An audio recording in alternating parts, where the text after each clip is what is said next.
So if you find yourself in a situation where you're considering upgrading your smartphone, but maybe you've been on Apple iOS since the dawn of time, or vice versa, and you're a lifelong Android user, and maybe you're worried about missing out on features that you're used to having, or maybe you're concerned about the learning curve involved in making the switch. Well, I made this video to help you put your mind at rest so that you can make a better informed decision and at the same time help you not waste your money. And as you already know, I am comparing the Apple iPhone 16 Pro Max to what many consider to be the #1 alternative to the iPhone today, the Samsung Galaxy S24 Ultra. So let's start with the most painful part of buying a new phone and rip off that band-aid real quick. Of course, I'm talking about the price. So the iPhone 16 Pro Max on launch day with 256 gig of storage will deplete your bank account by around £1,199 here in the UK, and around about the same price in Europe, and around $1,199 in the States. The Samsung Galaxy S24 Ultra, despite being released in January 2024, has a higher price tag of £1,249 and $1,299 in America, which is interesting because it is older, and there actually might be some advantages to it being slightly older as well,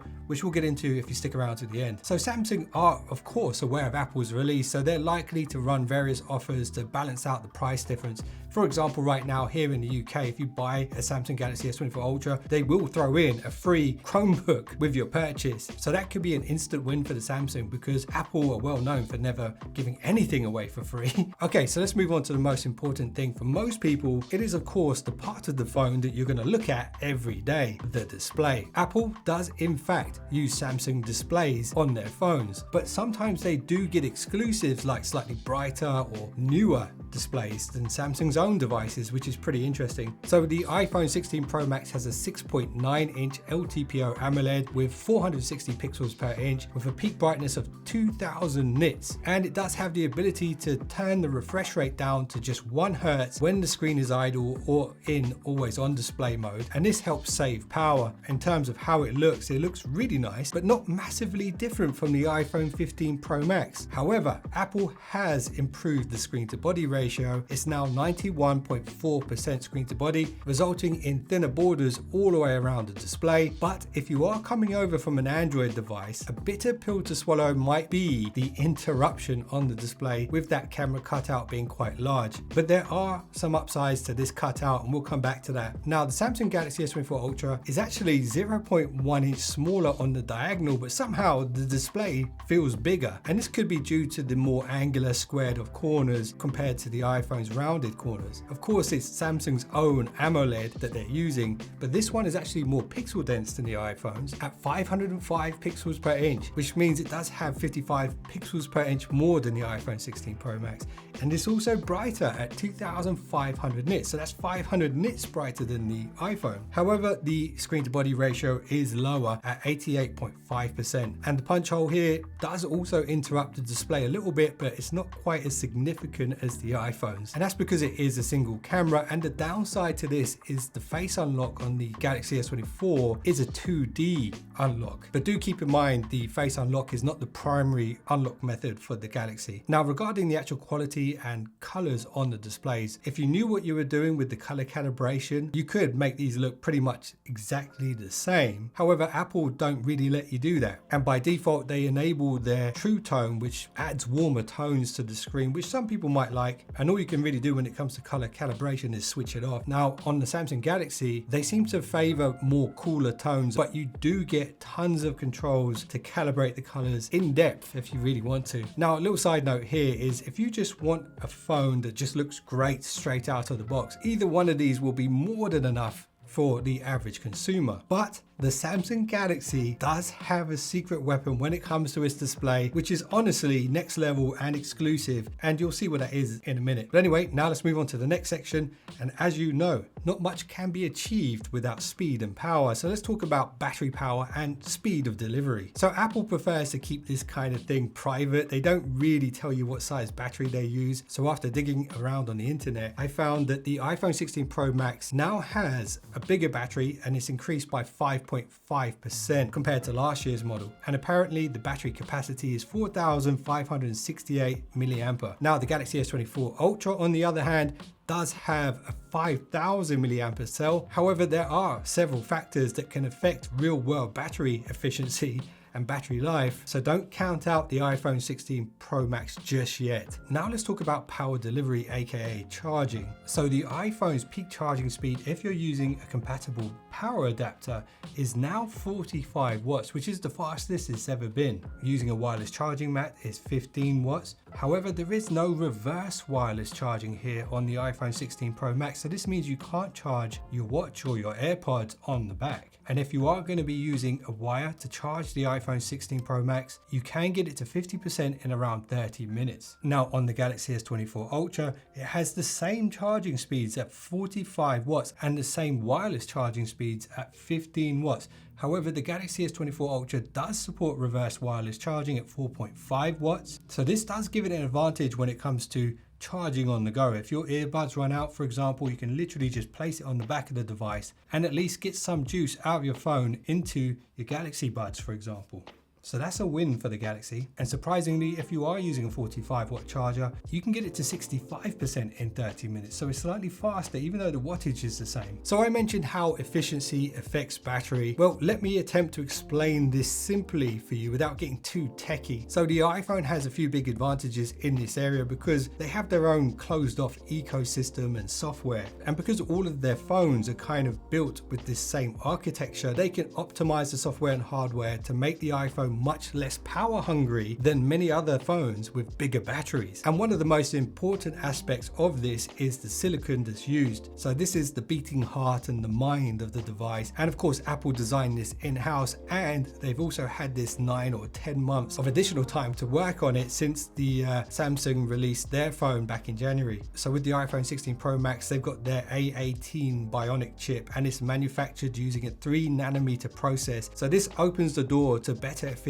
and improved performance whilst using up the same amount of space as a chip that's built on a 4nm process, which the Samsung Galaxy S24 Ultra's Snapdragon 8 Gen 3 chip is. It is a slightly older 4nm chip. So in this area, Apple win the numbers game when it comes to the processors, but Samsung have given themselves a little one up here because they have an additional 4 gigs of RAM in comparison to the iPhone 16 Pro. So you get 8 gigs as standard on the iPhone, and you get 12 gigs as standard on the Galaxy S24 Ultra. But does this make a big difference? Well, if you kind of think of these chipset configurations like an F1 vehicle, you could give one driver last year's model with better tires, and then you can give another driver this year's model with adequate tires. And in those scenarios, it's likely to be the driver who makes the difference when it comes to the race. So let's find out how they perform using 3D Bench. So here's a quick look at the thermals on the Galaxy S24 Ultra, having just finished the 20-minute benchmark test. So as you can see, most of the heat is up here in the top right corner of the device, and it's starting to spread down towards the bottom of the device here. The max temperature is 46 degrees and the central temperature here is 40.4. Now the iPhone has just finished. Let's get a look at this. So the iPhone's thermals in a similar sort of position, but actually running a little bit hotter than the Galaxy S24 Ultra after that 20-minute test. 47.2 degrees. The central temperature on the device 43.7, so it's generally hotter than the Galaxy. And as you can see, the heat is dissipating down towards the bottom of the device.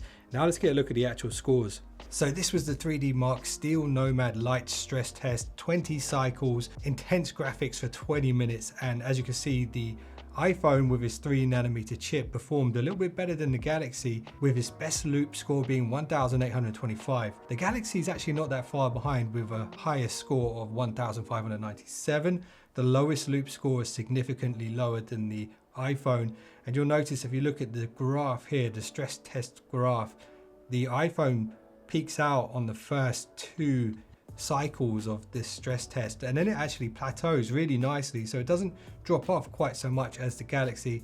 As you can see, the first couple of cycles are pretty high, and then it starts to dip, and then around loop 10 it dipped again, and around 17. Now if we go to the bottom here, the performance range, the orange line at the top is the first loop, and then the red line is the 16th, and then on the Galaxy the green line is the first loop, and the purple line here is the 17th. So you can get an idea of the performance drop off based on how far apart those lines are. And as you can see, the Galaxy does drop off performance quite a bit more than the iPhone's more efficient chip. And when it comes to actual battery drain during the test, you'll notice the Galaxy went from 94%, iPhone lost 10%. So slightly less power loss here, but also the frames per second were better here on the iPhone, ranging from 8 to 18. And on the S24, it ranges from 5 frames per second to 17. This is one of the more intense tests on the 3D Mark. So that's how they stack up in a benchmark, but how do they actually perform with their unique softwares? Well, let's get into that. So really, this part is probably the most important for you if you're thinking about jumping ship from one operating system to another. How different is Android to iOS? Is it a steep learning curve like trying to learn a new language? Well, I'm happy to tell you, it really isn't. It's actually quite easy to switch back and forth between them. And I can tell you from experience because I've switched from Android to iOS quite a few times recently. So the app availability is pretty much identical, but of course with Apple you'll have some exclusive apps like iMovie, GarageBand, iMessage, Apple Wallet and those kind of things. Then on the other hand, with Samsung you get exclusive Samsung app and alternatives to the Apple apps that you might feel you're missing out on. So it's really not a deal breaker for me when I switch back and forth. And if you are coming from Android to Apple, you'll be happy to know that Apple finally allows you to place apps and widgets wherever you want on the screen without them being kind of locked into this magnetic grid, which turns into some kind of puzzle game whenever you try to move things around, which is really annoying. But customization is something that Samsung have been doing for so long now, and straight out of the box you can keep it really simple and exactly like the iPhone if you want to. But the great thing about Samsung's One UI is you can truly take things up to an insane level of customization using their Good Lock apps, which I have made videos about if you want to deep dive into those. But if you're one of the people out there saying I couldn't care less about all of that customization stuff, I don't want it to be too complicated, well, it's important to know that even though Samsung does give you the access to all of these additional power tools that are available in their toolbox, you really don't have to use them, and they actually don't prompt you to either. And if you are going from Android to Apple and you really don't do any customization or anything like that, you definitely won't miss it at all on the iPhone. Now, something worth knowing if you are going from Android to Apple is Apple do charge more for their apps, the paid apps, because they kind of add an Apple tax on everything, which is very frustrating. Anyway, back to the basics of the operating systems. They will be very similar to you because swipe gestures are pretty much identical. Apps will look identical. Both phones have quick settings if you swipe down from the top right corner. And then on the iPhone, if you swipe all the way to the last page, you have your app library. And then on the Samsung Galaxy, if you swipe up from the bottom, you have your app drawer, which is essentially the app library. So the day-to-day use of the phone at its core is not that different at all. Now, before we move on, there are some killer ecosystem features that you definitely need to consider on iOS. And then there's also some killer AI features that are worth knowing about on the Samsung Galaxy. But I'm saving those for the killer features section at the end of this video. So before we do that, let's do a quick design comparison. So one of the reasons you might want to switch is if you're getting bored of the same old design year on year. And if that is you, I hear you. And this is because I guess Apple think, why fix something that isn't broken? So the iPhone 16 Pro Max design caters for people who want that same look and feel as they had back in 2019. Of course, every year they make subtle upgrades and things. So with this year's model and last year's model, they use grade 5 titanium. Also now you have USB-C charging, which is nice. Design wise, compared to the 15 Pro Max, it hasn't changed much. You've still got this kind of rounded corners on the back, which makes it comfortable. The camera module looks pretty much the same, but it might be slightly larger now. You get that handy action button that we've seen for a couple of years now, which can allow you to mute the phone, and you can also remap it. But the big addition this year on the 16 Pro Max is that camera button. And I do believe there's been some microphone upgrades as well. Just like before, it's IP68, water and dust resistant. You still get the SIM tray here in Europe, which is nice. The weight on the iPhone 16 Pro Max is 227 grams, which is a decent weight for such a big phone. Now, the Samsung Galaxy S24 Ultra, for those of you who are bored with that old iPhone design, the Galaxy S24 Ultra will be quite refreshing. But it is worth mentioning Samsung, just like Apple, have been running with this design since 2022. So not quite as long, but it does seem to be the form factor they're going to run with for a few years. So the main difference here, if you're coming from the iPhone, is the more angular corners. Just like the iPhone, it does use titanium, but it's a slightly lower grade. It's a grade 2. In terms of strength, the difference is going to be minimal, and it looks every bit as premium as the iPhone in my opinion. It is slightly heavier, than the iPhone 16 Pro Max by 5 grams. And just like the iPhone, it is IP68, so dust and water resistant, and it does have that dual SIM tray. The placements of the buttons in comparison is much more simplified. It's all on the right hand side, and it doesn't have the extra action button or now the new camera button. When it comes to design and the build quality, this is a big one. Remember how I said the Galaxy S24 Ultra has a secret weapon on its display? Well, it is this, the exclusive Corning Gorilla Armor glass, which is actually stronger than the iPhone 16 Pro Max's glass. And I know this because I watched a couple of Jerry Rig videos where he actually scratches the displays to see at what level they begin to scratch. So with the iPhone, it begins to scratch between 6 and 7 on the Morse hardness scale, whereas the Galaxy actually starts to show scratches from 7 to 8. So that does mean the screen glass is better on the Galaxy, but what makes it a lot better and very unique is how much it can reduce reflections even in direct sunlight. It has this very unique finish, which is just unmatched at this point in time. Now, when it comes to dimensions, the iPhone is 0.7mm taller, the Galaxy is 1.4mm wider, and also the Galaxy is 0.3mm thicker. However, when you put these phones side by side, you would never know that the iPhone had the bigger display. It's honestly like an optical illusion or something. Now, I didn't mention the speakers here, but both do support stereo sound, so let's see which one sounds better in your opinion.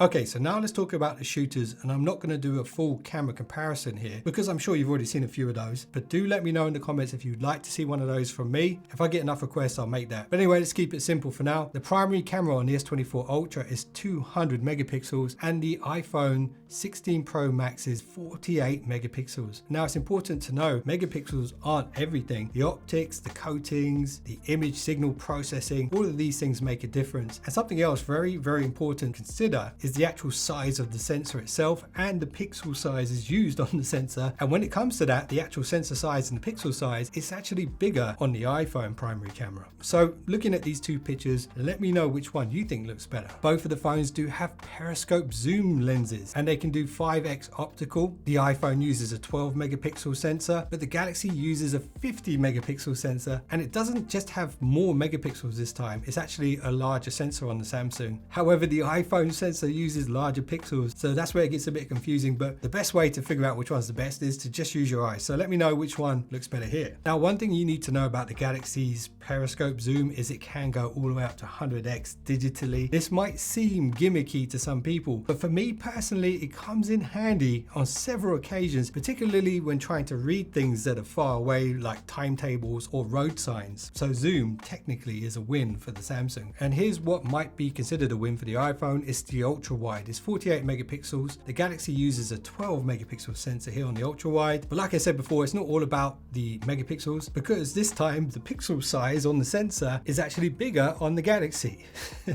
So let me know what you think. Which one looks better here? Now, here is where the Samsung has a definite advantage. It's the fourth camera. The iPhone only has 3 cameras, and this fourth camera is a dedicated 10 megapixel 3x zoom. So how does this compare to the iPhone's 3x crop? Let me know in the comments. Now, when it comes to video, many people consider the iPhone's video recordings to be the best on any smartphone, which might be true. However, the Galaxy can shoot at 8K, whereas the iPhone cannot. So maybe that balances things out a little bit. Let me know what you think. Okay, now my favorite section, the killer features. Both of these phones have some impressive killer features, so let's get into those. So let's start with the iPhone 16's newest upgrade, the camera shutter button. It's actually not complete at the time of this video. There's still more software that's in development for it. For example, the half push to focus. But right now you can use it to fire up the camera. You can also slide your finger across it to zoom in and zoom out. And this definitely makes using the camera on the iPhone a little bit easier than the Galaxy's. Now, the Galaxy's superpower is of course its S Pen. This is a truly unique feature feature to the Samsung Galaxy, and there are a ton of productivity use cases for this. For example, signing documents is so easy on the Galaxy, and pinpointing things on spreadsheets and things like that. But for me personally, the fun stuff here is the artistic apps and also the AI stuff that you can truly take to the next level with the S Pen. You'll see that in a minute. Okay, here's another one for the iPhone. It's the satellite connectivity in event of emergency. So even if there's no phone signal, let's say you're an adventurer, you like to wander off into the desert or something like that, this could be extremely useful. It is quite a niche use case, but if you are an adventurer, you might want to think about this one. Now, the Galaxy AI stuff. This is a massive win for Samsung. I know Apple are going to roll out their AI stuff, their Apple Intelligence stuff soon, but Samsung have actually been rocking this Gemini Nano platform on their devices for quite a while now. So you can rewrite text, you can proofread text, you can get it to write for you. The Recorder app can auto transcribe voice recordings and then summarize them. You can also summarize web pages and videos. You can create images from scratch. But maybe the most fun AI feature of all for me is when someone sends me a photo, I can actually draw stuff on the photo and it will use AI to actually insert a realistic image onto that image. You can even change the way people are dressed in an image as well, which is quite good fun. And it looks surprisingly good sometimes. Now, Apple will have AI and they're working with ChatGPT on this. So it's hard for me to compare how good the AI is in comparison, but you can expect maybe some similar stuff like the writing tools and things like that. Okay, so this is a big one for the iPhone. It is of course their ecosystem stuff. Things like AirDrop. If you have Mac computers, you can quickly send big files between those devices using a kind of Bluetooth handshake, and then it sends over Wi-Fi, so super fast. Also, the way AirPods seamlessly switch between all Apple devices is so convenient, and I particularly like how you can copy and paste from an iPhone to a Mac. That's super useful. Now, it is worth mentioning Samsung do have their own ecosystem, and they do have Quick Share, which is the alternative to AirDrop, which works well between Android devices. And also, if you have a Samsung Galaxy laptop, this will work there as well. And if you have Galaxy Buds, they will seamlessly switch, and of course the watch and all the other stuff, including the Ring, which is unique to Samsung at this point in time. Now, one issue when it comes to switching, if you are already embedded in iOS or Android and you have already invested in the smartwatches, the earbuds, the headphones, is that if you do have the Apple Watch, for example, that won't work on Android. So this is one of the ways that Apple keeps people in their ecosystem. Now, on the flip side, if you have Samsung devices, pretty much all of that's going to work on iOS, but you won't be able to use the quick share between your Android device and your laptop, for example. Again, this is another technique Apple uses to keep people in their ecosystem. So that kind of stuff you might miss a little bit. Now, here's another big win for Samsung. It is the multitasking abilities. So you get this edge panel at the side where you can kind of hide away tools and apps that are less used and just bring them out when you need them. But the big deal here is the split screen. This is impossible on iPhone right now, and split screening can be super useful when it comes to productivity. And also if you just want to background play a YouTube video whilst browsing your emails or something and you haven't got YouTube Premium, for example. Now, here's another one for the iPhone. That camera cutout, while it is quite distracting, it does make unlocking the iPhone incredibly effortless. Because it's 3D face unlock, it's very secure and very reliable. And also the dynamic island interface and animations is a bonus to this. I actually really like these. Some people think it's gimmicky, but I particularly like the media controls that pop up. Also, if you order an Uber on iPhone, you'll actually be able to see how far it is from you in that dynamic island. So that's pretty cool. Now, it's worth noting on Samsung, the primary and preferred unlock method is its very secure Qualcomm ultrasonic fingerprint scanner, which uses audio to scan your finger, not light. This is very fast, very secure. I'm not sure, out of the 3D unlock and the ultrasonic, I'm actually not sure which one is the most secure. If any of you guys know, let me know in the comments. Okay, now this is a big one for both brands. It is the software support. So the Galaxy Ultra is rumored to receive up to 7 years of Google updates, which is incredible. I think it's the industry's highest that I've ever heard of. With Apple, they are very good at this as well.